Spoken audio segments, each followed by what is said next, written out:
After meeting with our sales rep and discussing various options, this business owner in Toms River, New Jersey, wanted Cowleys to install a vapor barrier in his crawl space.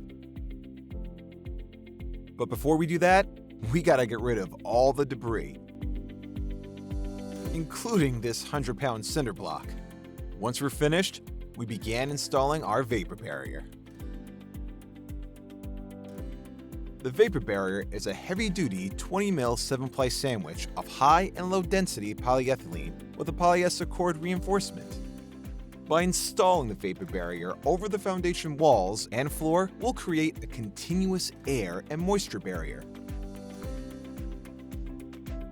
The vapor barrier is extremely durable and is treated with an antimicrobial to prevent mold and mildew.